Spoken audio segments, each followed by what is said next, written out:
आपने फिलोसफी ही क्यों ली, आपने व्याकरण ही क्यों लिया? बोल जी दूसरे वाले में एडमिशन नहीं हुआ, या इसमें हमारी फीस आधी लगती थी इसलिए ले लिया। एक स्पष्ट विजन और मिशन नहीं है, तो जब दृष्टि ही विशाल नहीं है तो लक्ष्य कभी भी विशाल हो नहीं सकता है। अब ये सारी चीजें, ये संसार, ये सबके ही सामने ही था। अब स्वामी जी जैसा लक्ष्य किसी ने बनाया नहीं। सभी के सामने योग भी था, सभी के सामने आयुर्वेद भी था, सबके सामने ऐसे ही मनुष्य थे। अब इसके ऊपर रिसर्च भी करना चाहिए, ये दृष्टि किसी के पास आई नहीं।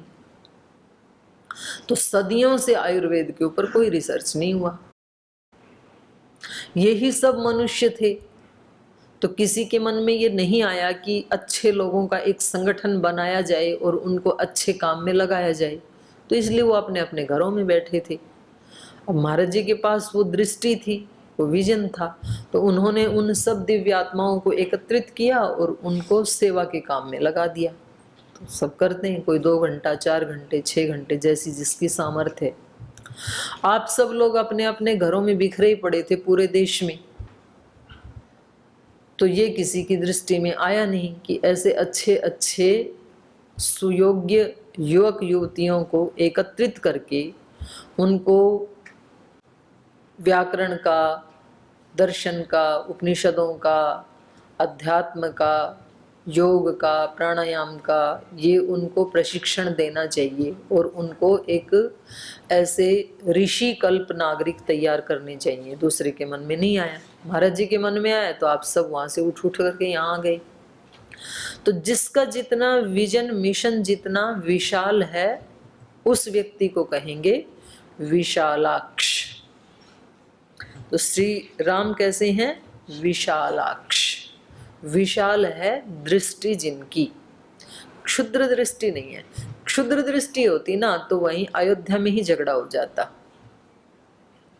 तो आपने कल घोषणा की थी राज तिलक की, आज आप मना कर रहे हो, ये कैसे हो सकता है? और सारी प्रजा को अपने पक्ष में कर लेते, बस वहीं हो जाता झगड़ा। लेकिन इनकी दृष्टि केवल राज्य तक नहीं है, ये बहुत बड़े राज्य से कई ज्यादा गुणा बड़ा कोई लक्ष्य ये प्राप्त करना चाहते हैं। आप लोगों से कोई पूछे आपने सन्यास क्यों लिया, तो कोई कहेंगे जी इनकी कोई जीवन की कोई दृष्टि नहीं है, कि कोई नौकरी पेशा करना ही नहीं चाहते थे, मेहनत करना ही नहीं चाहते थे। तो आप कहेंगे कि नहीं, नौकरी हमारे लिए, नौकरी एक बहुत छोटी उपलब्धि थी। नौकरी पेशा या जो संसार की उपलब्धि होती हैं वो हमने इसलिए नहीं छोड़ी कि हम उनको प्राप्त नहीं कर सकते थे। किस लिए छोड़ी? उससे भी बड़ा कुछ अचीव करना चाहते हैं। नौकरी मिलकर के जितना सुख मिलता है, उस सुख से भी बड़ा कोई सुख मिले जो कभी मिलकर के नष्ट ना हो, सदा सदा के लिए जो मिल जाए। ऐसा कुछ अस्पष्ट ही सही, बिल्कुल स्पष्ट हो सकता है ना भी हो सबको, पर अस्पष्ट रूप से तो भाव तो यही है कि कुछ उससे बड़ा उपलब्ध हो, इसलिए छोड़ा है हमने। तो सामान्य व्यक्ति से ये क्या हो गई? विशाल दृष्टि हो गई। सामान्य से तो ऊपर आ गई, लेकिन ऋषियों की दृष्टि की अपेक्षा करेंगे तो अभी उतनी विशाल नहीं है जितना उनका विजन और मिशन क्लियर था, और फिर उसमें लगे हुए हैं। कोई उनको हिला नहीं सकता, कोई उनको डिगा नहीं सकता, कोई उनको खरीद नहीं सकता, जीवन में प्रमाद उनके आ नहीं सकता, क्योंकि क्लियर है उनका विजन। लेकिन हमारे में संभावनाएं हैं। यदि विजन क्लियर नहीं है ना, तो कोई भी छोटे छोटे प्रलोभन हमें गिरा सकते हैं। भूल ही जाएगा व्यक्ति कि मैंने संन्यास लिया था, मैं घर से किस लिए निकला था। कोई भी आलम्बन आया पांचों इंद्रियों में से किसी एक इंद्रिय का, और वो व्यक्ति फिर वहां पर डिग सकता है, संभावनाएं हैं। लेकिन यदि विजन क्लियर है तब नहीं डिग सकता है।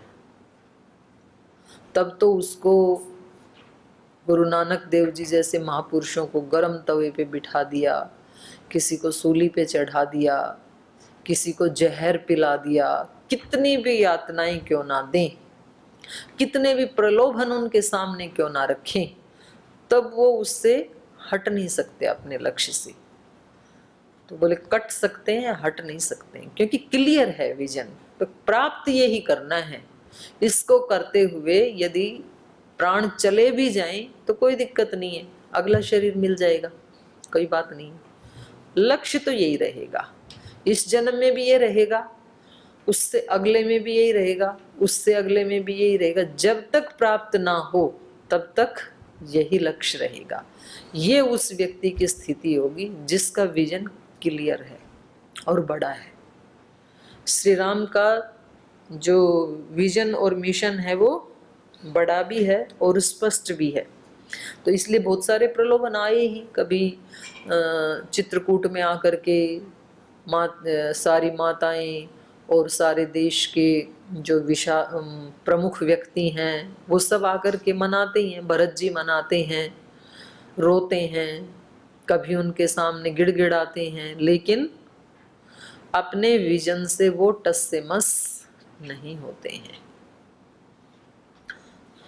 तो प्रतिकूलताएं भी उनको उनके लक्ष्य से हटा नहीं पाई। प्रतिकूलता थी जब राज के बदले में वनवास मिला, अनुकूलता थी जब सबके सब लोग मनाने के लिए आए हैं चित्रकूट में, ये अनुकूलता है, महान अनुकूलता। तो ना अनुकूलता उनको डिगा पाई, ना प्रतिकूलता डिगा पाई। तो इसलिए श्री राम क्या है? विशालाक्ष। और ये कैसी हैं? विरूपाक्षी। इसकी बहुत क्षुद्र दृष्टि है। राक्षसों की दृष्टि, उनका विजन कैसा होता है? खाओ पियो मौज करो, बस। केवल शरीर के धरातल पर ही जीते हैं राक्षस। बाकी के जो 4 धरातल हैं उसको छूते भी नहीं है। शरीर का धरातल तो 5वां है ना, अन्नमय कोश, तो उसके अंदर तो 4 कोश और हैं हम सब के अस्तित्व में। तो बाकी के 4 कोश के बारे में ना सोचते हैं, ना जीते हैं, ना देखते हैं, बस शरीर ठीक रहे उनका।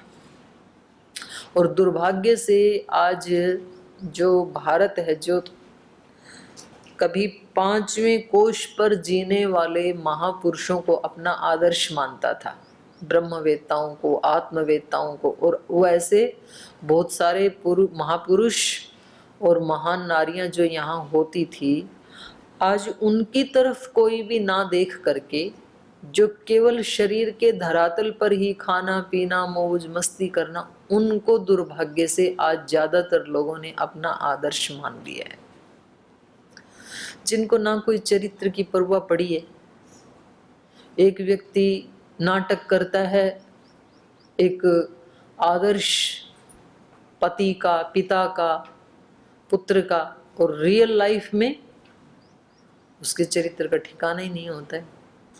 एक बहन रोल करती है एक आदर्श बहू का, आदर्श बेटी का, और रियल लाइफ में 2-3 शादियां हो गई होती हैं, और फिर भी मतलब कोई अंतिम नहीं है वो भी। और उन लोगों के चित्र हमने अपने घरों में लगा लिए हैं, हमने उनको दुर्भाग्य से अपना आदर्श मान लिया है। तो वो हमें कहाँ तक पहुंचा सकते हैं? शरीर के धरातल तक ही पहुंचा सकते हैं, क्योंकि वो शरीर के धरातल तक ही जीते हैं।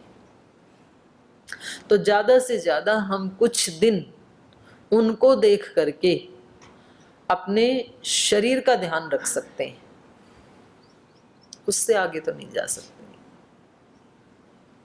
तो ये राक्षसों की दृष्टि है, इसको क्षुद्र दृष्टि कहा है। श्री राम विशालाक्ष हैं, उनकी विशाल दृष्टि है, और राक्षसों की केवल शरीर के धरातल तक की दृष्टि है। तो ये विरूपाक्ष है।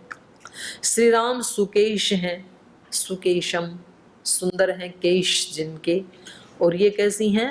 ताम्र मूर्धजा। तो इनके बाल भी उल जजूल से ही होते हैं राक्षसों के। तो ऐसी हैं ये। तो आगे और इसका वर्णन किया। प्रतिरूपम विरूपा सा सुस्वरम भैरवस्वर तरुणम दारुणा वृद्धा दक्षिणम वाम भाषिणी न्यायवृत्तं सुदुर्वृत्ता प्रियम अप्रियदर्शना शरीरज समाविष्टा राक्षसी वाक्यमब्रवीत्। जटितापसरूपेण सभार्य शरचापधृत् आगतस्त्वमिमं देशं कथं राक्षससेवितम्। एवं मुक्तस्तु राक्षस्या शूर्पणख्या परन्तपः ऋजो बुद्धे तया सर्वम् आख्यातमुपचक्रमे। प्रतिरूपम विरूपासा। श्री राम कैसे हैं? प्रतिरूपम, रूपम रूपम प्रतिरूपो बभुव। श्री राम ऐसे हैं कि प्रत्येक सुंदर आकृति राम का ही रूप है। तो हर सुंदर आकृति का प्रतिनिधित्व करने वाले श्री राम हैं। और ये कैसी हैं? विरूपासा, विपरीत रूप वाली, विरुद्ध रूप वाली। ये अपने तक सीमित रहते हैं। सुस्वरम भैरवस्वरा। श्री राम कैसे हैं? सुस्वर वाले, सुंदर स्वर वाले, मधुर स्वर वाले। और ये कैसी हैं? भैरवस्वरा, भैरव स्वर वाली, कर्कश स्वर वाली हैं। तरुणम दारुणा वृद्धा। श्री राम तरुण हैं। योगी हमेशा तरुण जैसे ही दिखाई देते हैं। जैसे पूज्य गुरुदेव को जो लोग देखते हैं, बोल जी आप 30 साल पहले भी ऐसे ही दिखते थे, अभी भी ऐसे ही दिखते हैं। कल एक उनकी साइंस के टीचर्स की एक वो चल रही थी वर्कशॉप 3 दिन से PRI में। तो वहाँ एक वो डॉक्टर वर्मा जी साइंस के आए तो हैं, देखा आप लोगों ने, जिनकी पुस्तकें सब पढ़ते हैं, साइंस के भीष्म पिता में कहे जाते हैं। हाँ, तो उनका चेहरा कैसे लगता है? ऋषि जैसे लगता है। मतलब ये नहीं पता चलता कि वो 100 साल के हैं कि 2 साल के हैं। तो ऐसे योगियों का होता। और भी किसी के भी देखो, आपके यहाँ पर लगे हुए चेहरे चारों तरफ, महात्मा बुद्ध का लगा है, महाराणा प्रताप का, श्री राम का, सीता माता का, गुरु नानक देव जी का, विवेकानंद जी का। गुरु नानक देव जी की स्किन 100 साल में भी ऐसी है जैसे 2 साल के बच्चे की होती है। तो ऐसे श्री राम हैं। इसलिए सनातन धर्म में जो मूल हैं, वैदिक धर्म में माना जाता है 4 ऋषि, अग्नि, वायु, आदित्य, अंगिरा। और सनातन धर्म में मानते हैं सनक, सनंदन, सनातन, सनत कुमार, जो हमेशा कुमार रहते हैं।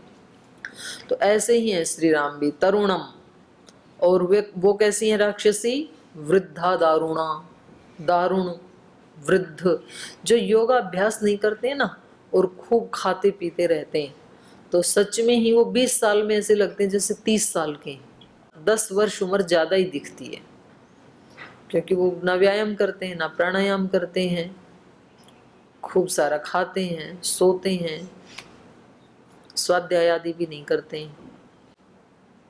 दक्षिणम वाम भाषिणी। इनका श्री राम का कैसा है? दक्षिणम, मधुर भाषी हैं। और ये कैसी हैं? वाम भाषिणी, कटु भाषिणी हैं। न्यायवृत्तम, सदाचारी हैं श्री राम। सुदुर्वृत्ता, शूर्पणखा कैसी हैं? दुर्वृत्ता ही काफी था, सुदुर्वृत्ता, अत्यंत, मतलब दुराचारिणी, अत्यधिक, ये सदाचारी है। न्यायवृत्तम सुदुर्वृत्ता प्रियम अप्रियदर्शना। श्री राम प्रियदर्शी हैं। वो भी सब जगह प्रियता को देखते हैं और सब लोग भी उनको अपने प्रिय के रूप में देखते हैं। और ये कैसी हैं? अप्रियदर्शिनी, सबको अप्रिय लगने वाली। शरीरज समाविष्टा राक्षसी वाक्यम अब्रवीत। तो ऐसी ये जो राक्षसी है, जिसकी कुछ विशेषताएं बताई हैं ऊपर, ये शरीरज समाविष्टा, शरीर के बिल्कुल पास आकर के, श्री राम के बिल्कुल निकट आकर के वाक्यम अब्रवीत राक्षसी, श्री राम से कहने लगी। तो इससे ये पता लगता है कि बातचीत करने का भी ना एक उचित डिस्टेंस होना चाहिए। अत्यधिक दूर खड़े होकर के बात करना ये भी शिष्टाचार के विरुद्ध है। तो कभी कभी ऐसे होता है ना कि कोई व्यक्ति आता है, वो दरवाजे से ही बात करने लगता है, तो ये भी उचित नहीं है। फिर कुछ ऐसे होते हैं कि बिल्कुल सिर पे खड़े होके बिल्कुल पास आकर के बात करते हैं, तो उनको कहा जाए थोड़ा थोड़ा फासला रखो, ये कौन सा तरीका है बात करने का। तो ये दोनों ही गलत हैं। अत्यधिक निकट आकर के बात करना भी शिष्टाचरण नहीं है, अत्यधिक दूर भी शिष्टाचरण नहीं है। एक जो न्यायोचित डिस्टेंस है उसको मेंटेन करना चाहिए। इसलिए हमारे यहाँ तो जो व्हीकल्स आती है ना, उन पे भी इतना तो दर्शन भारत में अभी भी मिल जाता है। व्हीकल्स पे लिखा होता है कृपया उचित दूरी बनाए रखें, क्योंकि उचित दूरी नहीं बनाएंगे तो एक्सीडेंट होने की संभावना है। तो आगे से वो रुक जाए किसी ब्रेकर पे, तो उचित दूरी है तब तो बचेगा, बिल्कुल पास है तो वो उसको टकरा जाएगा। तो जैसे वो बाहर के व्हीकल्स हैं, बाहर की गाड़ियां हैं, ऐसे ये जीवन की भी गाड़ियां ही हैं। हम सब के जो शरीर हैं ये जीवन की गाड़ी है।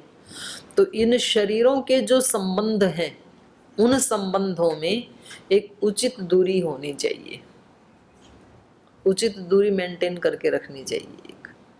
क्योंकि कई बार मैंने देखा है कि कुछ लोग कभी कभी किसी व्यक्ति से अत्यंत प्रीति कर लेते हैं और फिर थोड़े दिन के बाद उनकी प्रीति या तो खुद ही टूट जाती है या तो दूसरे तोड़ देते हैं।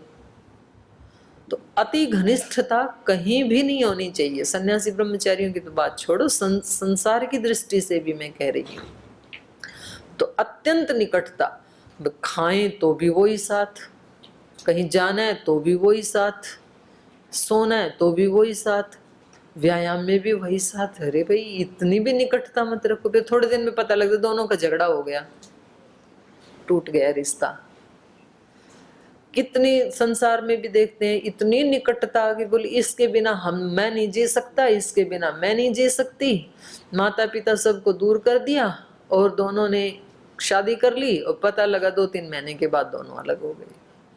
तो ये है अत्यंत निकटता। एक संबंधों में भी उचित दूरी, उचित मर्यादा बनी रहनी चाहिए। तो ये इसमें गुण है नहीं शूर्पणखा में। तो ये शरीरज समाविष्टा राक्षसी वाक्यम अब्रवीत। जटि तापस रूपेण सभार्य शरचाप धृत आगतः त्वम इमं देशम कथम राक्षस सेवितम।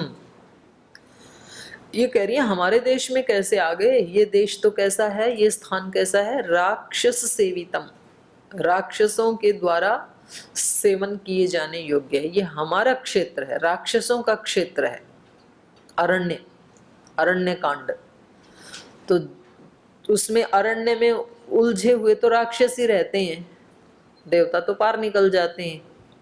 संसार रूपी इस अरण्य में भी ये सारा संसार किन के द्वारा सलामत रहता है, चल रहा है? जो देवता नहीं है, सामान्य मनुष्य हैं, या तो जो अज्ञान अविद्या में फंसे हुए, उलझे हुए, उन्हीं से ही सलामत है। अगर तो ज्ञान हो जाए, विवेक हो जाए सबको, तो पार जाएंगे इससे, तो संसार कैसे चलेगा। तो ऐसे ये कह रही हैं कि ये जो अरण्य कांड है ये तो राक्षस सेवितम, हम राक्षसों की भूमि है, ये हमारे द्वारा सेवित है।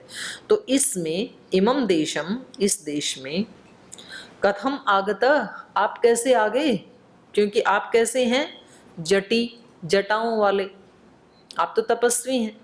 जटी तापस रूपेण, और उसमें भी तपस्वी में भी बड़ा विचित्र आपका रूप दिखाई दे रहा है, क्योंकि सभार्य, पत्नी भी साथ है। ऐसे पहले भी कहा था ना विराध नाम के राक्षस ने कि एक तरफ तपस्वी का वेश है तो फिर भार्या नहीं होनी चाहिए, तप कर रहे हो तो, दूसरी तरफ भार्या आपके साथ है, तीसरा शरचाप धृत, यदि तपस्या कर रहे हो तो धनुष बाण आदि भेज देने चाहिए, फेंक देने चाहिए। हाथ में क्या होना चाहिए, दंड कमंडलू होना चाहिए तपस्वी के हाथ में, तो आपके हाथ में धनुष बाण है, तो बड़े विचित्र दिखाई दे रहे हैं आप।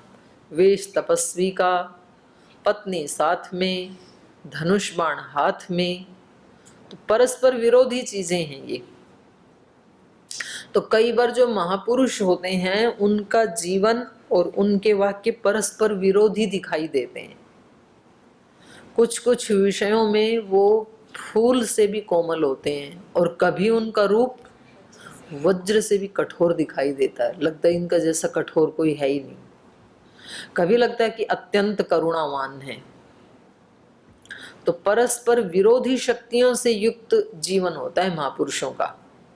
कभी लगता है कि इनको कुछ चाहिए ही नहीं और कभी लगता है कि इनको सब कुछ चाहिए।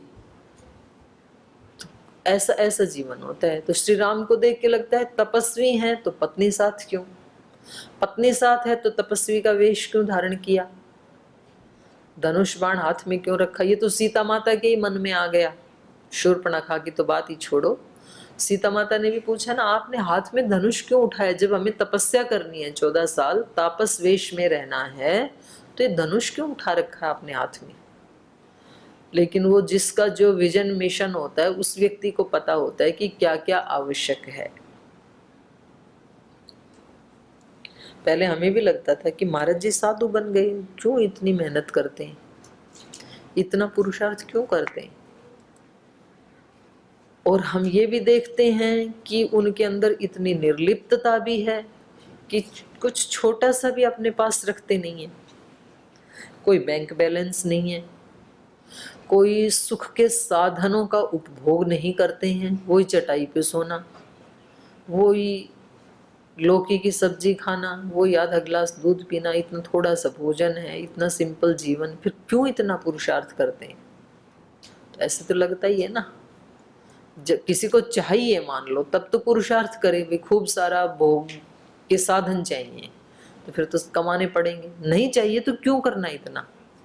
लेकिन क्यों करना, क्योंकि विजन ऊंचा है, उसको पूरा करने के लिए मिशन बड़ा है, विजन बड़ा है, विशालाक्ष है, उसको पूरा करने के लिए तो तप करना पड़ता है।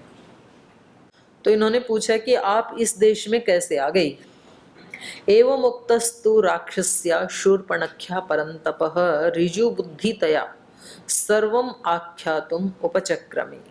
तो ये महापुरुषों का स्वभाव होता है कि वो कभी कुटिलता युक्त भाषण नहीं करते हैं। जब इन्होंने पूछा तो इन्होंने सब कुछ जैसा था वैसा बता दिया, क्योंकि सज्जनों की डेफिनेशन ही यही होती है, जो मन में है वही वाणी में है, जो वाणी में है वही कर्म में है।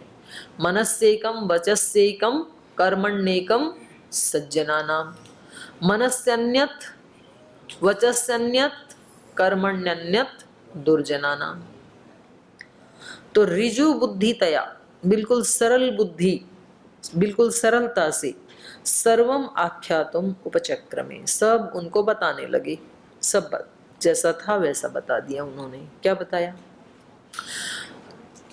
आसीत् दशरथो नाम राजा त्रिदश विक्रमः, तस्याहमग्रज पुत्रो रामो नाम जनैः श्रुतः, भ्रातायं लक्ष्मणो नाम यवीयान् मामनुव्रतः, इयं भार्या च वैदेही मम सीतेति विश्रुता। पितुर्मातुश्च यन्त्रितः, धर्मार्थं धर्मकाङ्क्षी च वनं वस्तुमिहागतः, त्वां तु वेदितुमिच्छामि कथ्यतां कासि कस्य वा, इह वा किन्निमित्तं त्वाम् आगता ब्रूहि तत्त्वतः। सा ब्रवीद्वचनं श्रुत्वा राक्षसी मदनार्दिता, श्रूयतां राम वक्ष्यामि तत्त्वार्थं वचनं मम, अहं शूर्पणखा नाम राक्षसी कामरूपिणी, अरण्यं विचारिमि इदं मेका सर्वं भयंकरः। आसीत् दशरथ नाम राजा त्रिदश विक्रमः, अपना परिचय दे रहे हैं श्री राम। त्रिदश विक्रमः राजा दशरथ नाम आसीत, बहुत ही देवताओं के तुल्य, त्रिदश मतलब देवता, त्रिदश विक्रम देवताओं के समान पराक्रम था जिनका, देवों के साथ ही वो युद्ध आदि करते थे। तो देवताओं के तुल्य पराक्रम है जिनका, पराक्रम था जिनका, ऐसे एक महाराजा दशरथ हुए। क्योंकि अब तो वो स्वर्ग सिधार गई, तो इसलिए पास्ट टेंस में कह रहे हैं। तस्य हम अग्रज पुत्र, तो मैं उनका ज्येष्ठ पुत्र हूँ। रामो नाम जनई ही श्रुतः, तो सब लोग मुझे राम के नाम से पुकारते हैं, अर्थात मेरा नाम राम है। भ्रातायम लक्ष्मणो नाम, और ये मेरे भ्राता लक्ष्मण हैं। ये कैसे हैं? यवियान माम अनुव्रत, ये मेरे से छोटे हैं। और माम अनुव्रत, मेरा अनुगमन करने वाले हैं, मेरी सेवा करने वाले छोटे भाई हैं। इयम वैदेही मम भार्या, और ये जो वैदेही हैं, विदेह राजा की पुत्री, सीतेति विश्रुतः, जिनका अपना नाम सीता है, सीता नाम से ये विश्रुत हैं, ऐसी ये मेरी पत्नी है। तो अपना तीनों का परिचय जैसा था वैसा ही दे दिया।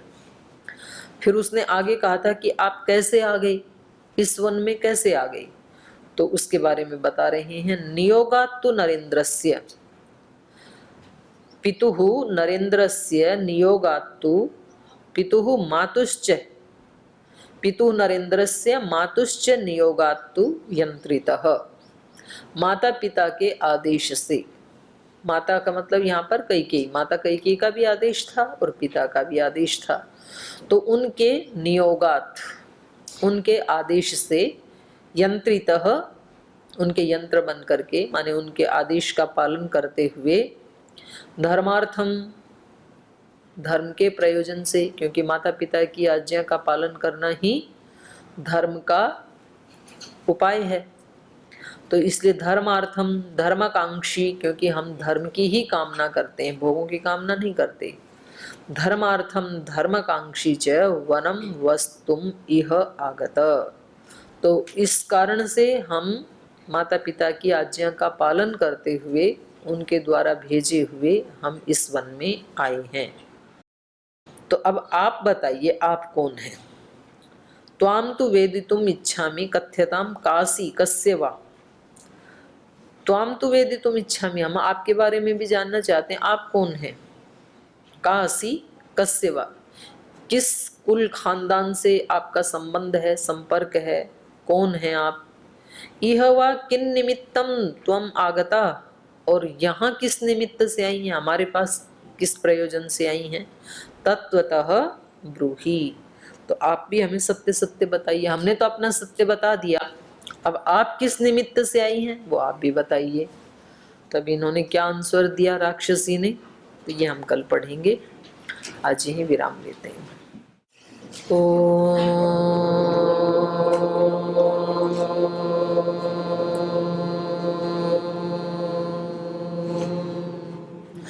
शांति शांति शांति। श्री गुरुभ्यो नमः।